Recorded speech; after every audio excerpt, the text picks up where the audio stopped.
Bonjour à tous, je suis Chrisman Massamba.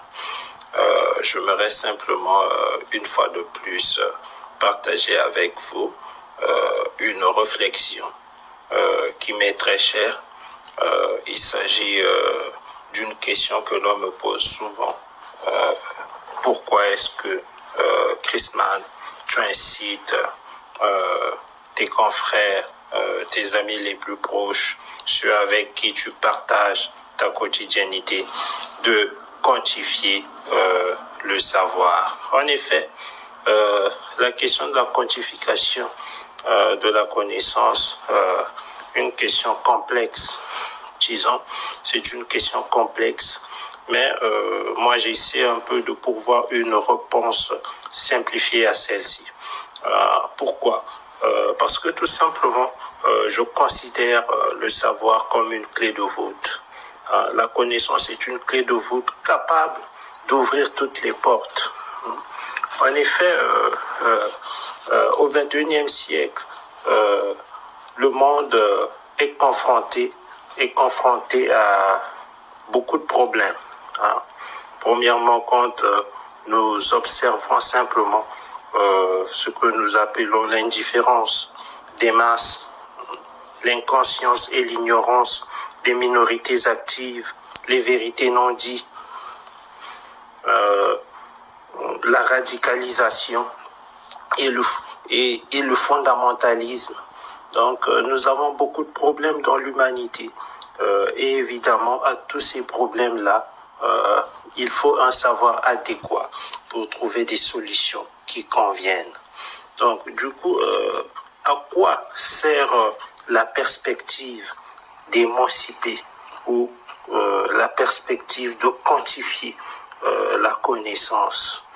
Je dois dire que c'est par le biais de la connaissance que nous allons retrouver le courage de faire usage de notre propre conscience et de ne plus être la proie facile de l'intellect et de l'astuce des autres peuples. Donc, l'Africain doit utiliser son savoir pour peser de son être intellectuellement et du point de vue de la science aussi. Parce que c'est de la connaissance que découlent les vertus, le bon sens et la science. Donc, je veux exemplifier mon propos en utilisant un politologue de matrice américaine très connu pour ceux surtout qui ont fait sciences politiques. Il s'agit de Samuel Huntington, qui est mort en 2008, si je ne me trompe pas. Celui-ci avait écrit un livre très important dans les années 90 qui s'intitulait L'affront des civilisations. Et dans ce livre, Samuel Huntington évoque une réalité très importante. C'est-à-dire, il dit que jusqu'aux environs du XIe siècle, la culture occidentale était moins émancipée et moins évoluée que la culture arabe asiatique. En ajoutant que celle-ci, c'est-à-dire la culture occidentale, s'est émancipée en copiant systématiquement, c'est-à-dire à travers un emprunt systématique de la culture et de la science arabe asiatique. Évidemment, aujourd'hui, si je dois prendre un cas des plus récents, on peut voir ce que disait aussi l'ex-président des États-Unis, Donald Trump, durant sa campagne électorale à l'endroit de la Chine. Il disait que la Chine violente l'Amérique, d'où sa perspective de l'America First, donc l'Amérique d'abord. Évidemment, il prônait un nationalisme économique, mais pourquoi dit-il que la Chine violente l'Amérique? Simplement parce que les Chinois pratiquent sur l'Occident ce que l'Occident a pratiqué à la culture arabe asiatique auparavant. Les Chinois ont fait l'emprunt systématique de la culture et de la science occidentale et évidemment ont émancipé la leur. Et aujourd'hui, nous voyons la Chine qui devient une seconde économie mondiale et les pronostics disent qu'elle peut devenir la première puissance vers 2035. Donc, avant même 2050. Donc, c'est pour dire que c'est par le biais de la connaissance que l'on change les choses. Les Chinois ont copié, ont effectué l'emprunt systématique de la connaissance occidentale et évidemment, ils sont en train d'exceller en cela et ils sont en train d'émanciper leur culture. Mais il faudrait faire très attention car il ne s'agit pas d'un emprunt aveugle. La Chine copie la science.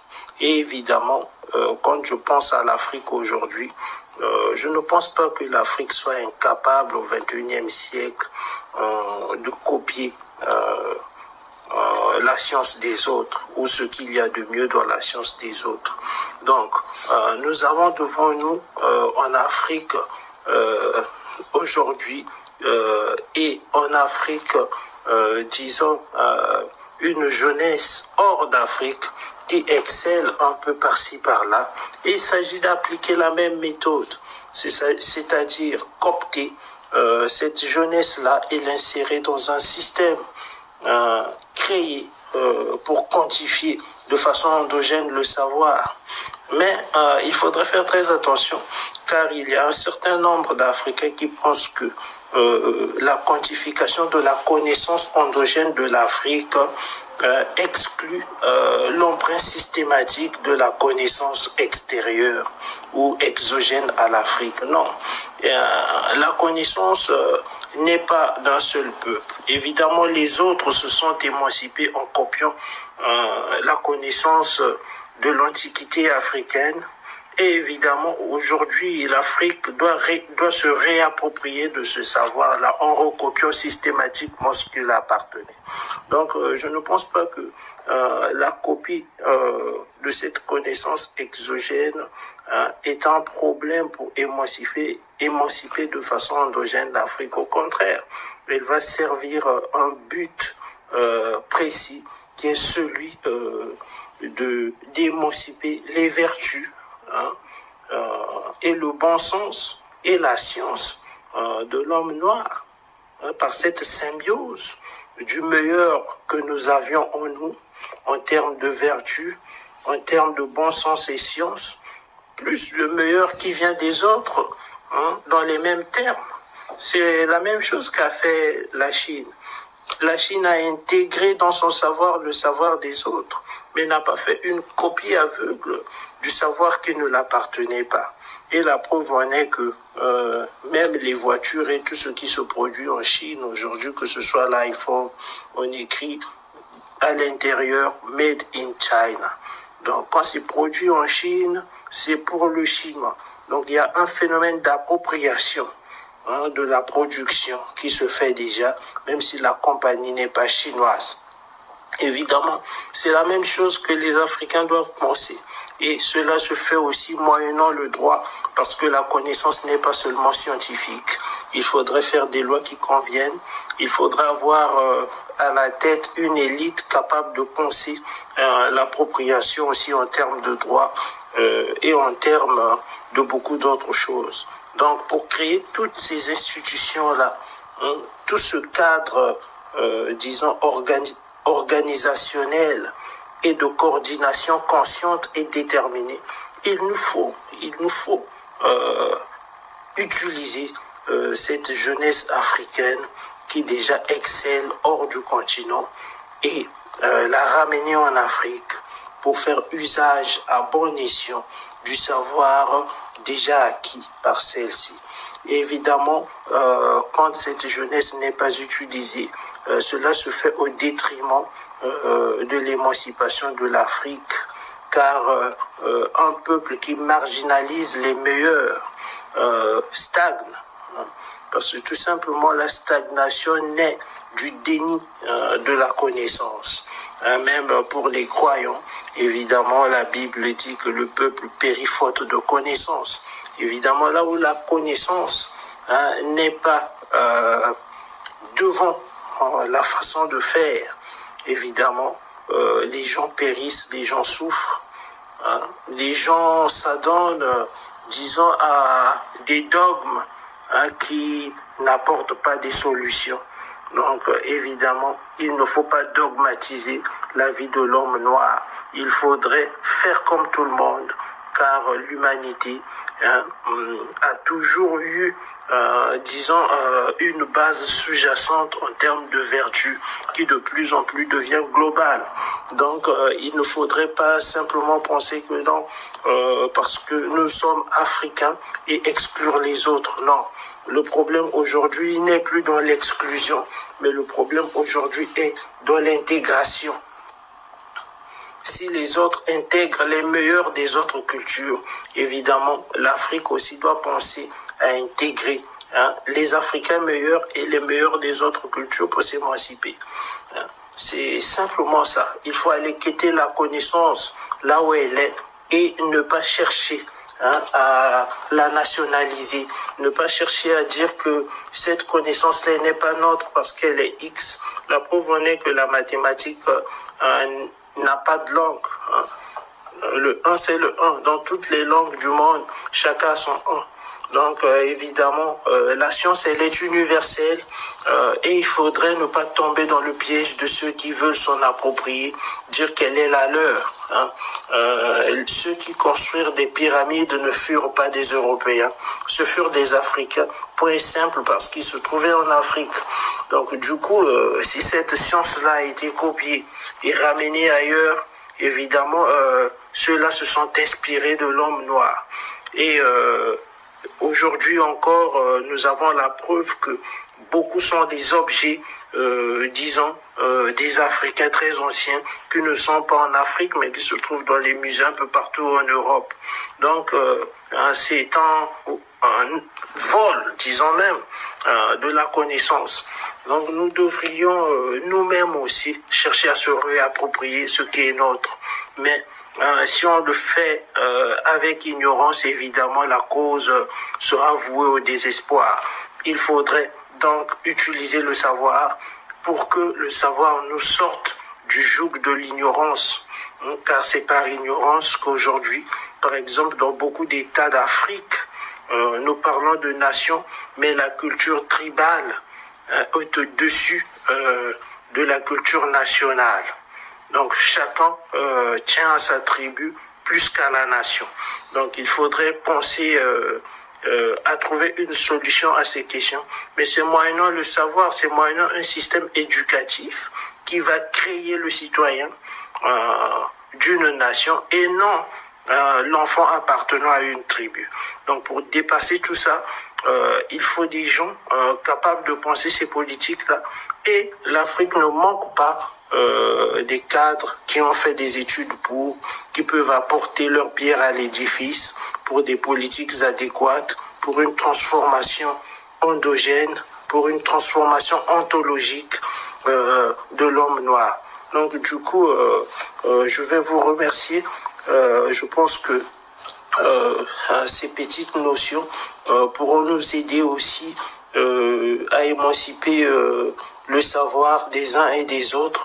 Et de temps en temps, j'essaierai de faire plus de vidéos sur des thématiques qui sont d'une importance majeure pour l'émancipation du continent, puisque cela fait partie de mon objet d'étude aussi.